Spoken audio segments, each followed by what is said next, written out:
నమస్తే అవధానం ఛానల్కి స్వాగతం. నేను చేసిన వీడియోలు మీకు నచ్చినట్లయితే లైక్ చేయండి, షేర్ చేయండి, సబ్స్క్రైబ్ చేయండి. అట్లాగే మిత్రులతో పంచుకోండి. మీరు బెల్ ఐకాన్ మీద నొక్కితే నేను వీడియోలు చేసిన వెంటనే మీకు సమాచారం వస్తుంది. మీరు దాన్ని చూడొచ్చు, క్లిక్ చేయొచ్చు, కామెంట్ చేయొచ్చు. మోడీ మూడవసారి అధికారంలోకి రావడం మీద అంతర్జాతీయ మీడియా ఎలా స్పందించింది? ఈ విషయం చర్చ ఎందుకు వస్తుందంటే, వాస్తవానికి ఒక్కొక్కళ్ళు దీన్ని ఒక్కొక్క నేపథ్యంలో చూస్తున్నారు. మూడోసారి అధికారంలోకి రావడం అంటే బీజేపీ వాళ్ళు ఎలా చూసారంటే దీన్ని, అసలు 2 సార్లు పవర్లోకి రావడమే కంటిన్యూస్గా కష్టము, మేము 2 సార్లు వచ్చాము, మూడోసారి కూడా వచ్చాము, ఓకే మెజారిటీ తగ్గింది, మేము 400 అనుకున్నది మా లెక్క, రైట్, మేము ఒక టార్గెట్ ఒక జోష్ క్రియేట్ చేయడానికి చేసాం, బట్ మేము ఇదిలోకి వచ్చాము అయితే. కానీ ఖచ్చితంగా వాళ్ళ నంబర్స్ బాగా తగ్గాయి, వాళ్ళు కూడా ఊహించనంత ఎక్కువ తగ్గాయి, దీంట్లో ఏం డౌట్ లేదు.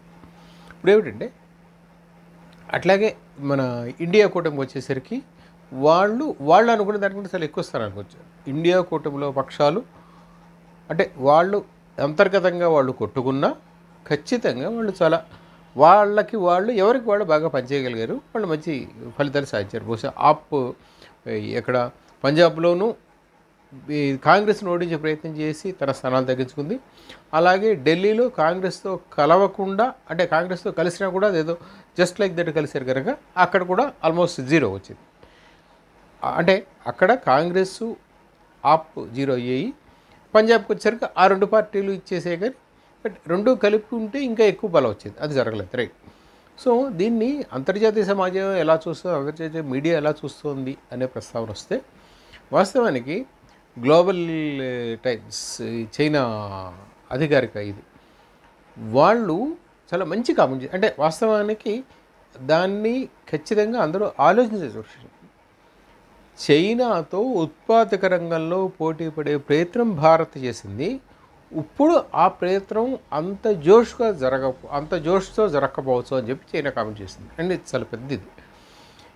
మన పాకిస్తాన్కి వచ్చేసరికి డాన్ పత్రిక ఏమైనా కామెంట్ చేసిందంటే, ముస్లింలను వ్యతిరేకించడం అనే పనిలో పడ్డ మోడీని ప్రజలు తిరస్కరించారు. ఇప్పుడు ముస్లింల పట్ల సానుభూతితో వ్యవహరించే 2 పార్టీల ఊతకర్రతోటి మోడీ గవర్నమెంట్ నడపాల్సి వస్తుంది, ఈ పరిస్థితిలో మోడీ ఉన్నాడు అని చెప్పి వాళ్ళు కామెంట్ చేశారు. దాని పత్రిక కామెంట్ చేస్తుంది.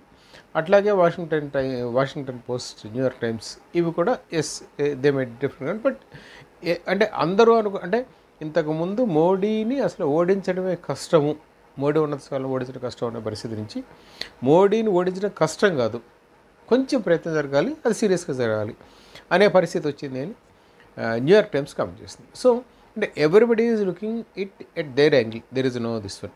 బట్ ఖచ్చితంగా చైనా పత్రిక చేసిన కామెంట్ మాత్రం దాని మీద దృష్టి సారించాల్సిన విషయమే. ఎందుకు అంటే, చైనాతో పోటీ పడే పరిస్థితికి భారత్ని మోడీ తీసుకెళ్ళాడు అనేది పరోక్షంగా చైనా అధికార పత్రిక అంగీకరించింది. ఇప్పుడు దానిని కంటిన్యూ చేయగలిగిన పరిస్థితి కావాలి, అప్పుడు మాత్రమే దేశానికి ప్రయోజనం. ఓకే, రీజనల్ పార్టీస్ ఇంకోటి మా ప్రయోజనాలు ఇవన్నీ ఉంటాయి. ఇప్పుడు వాస్తవానికి మోడీ పరిస్థితి ఏమిటి అంటే, ఖచ్చితంగా he is in trouble, there is no doubt at all. ఎంత ట్రబుల్ అంటే మోడీ టైం అంతా కూడా మిత్రపక్షాలని సాటిస్ఫై చేయడానికి సరిపోతుంది. ఎందుకంటే neither Chandrababu Naidu nor Nitish Kumar are ever a trusted loyalist of BJP, ఎప్పుడూ కాదు.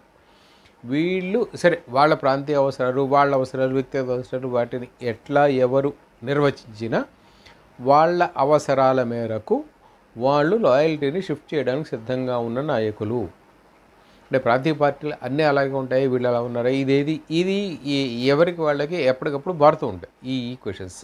బట్ ష్యూర్గా వాళ్ళు బీజేపీకి ఎప్పుడూ ట్రస్టెడ్ లాయలిస్టులు కాదు, ఆ మాట కాంగ్రెస్ వాళ్ళు కూడా అంటున్నారు.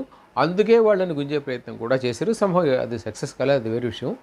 బట్ ష్యూర్గా Modi is on tenter hooks and he will be on tenter hooks till this term is over or till someone replaces him. అంటే ఎవరు వచ్చినా కూడా మళ్ళీ అదే పరిస్థితి వస్తుంది. So let us wait and see. But surely చాలా జాగ్రత్తగా బ్యాలెన్స్ చేసుకుంటూ వెళ్ళాల్సిందే, ఇది వరకు ఉన్నంత ఇదిగా ఉండదు. అండ్ ఇప్పుడు మనకు మాట్లాడుకోవడానికి చాలా అంశాలు వస్తాయి, 1 కాదు, 2 కాదు, 3 కాదు. ఎందుకంటే మోడీ బీజేపీ వాళ్ళ మేనిఫెస్టో, టీడీపీ వాళ్ళ మేనిఫెస్టో, జనసేన మేనిఫెస్టో, అట్లాగే నితీష్ కుమార్ మేనిఫెస్టో, ఇవేవి ఓదానికోటి లింక్ కాదు. ఎవరి మేనిఫెస్టో వాళ్ళది. So we don't know what happens. Let us wait and see. Avadhani.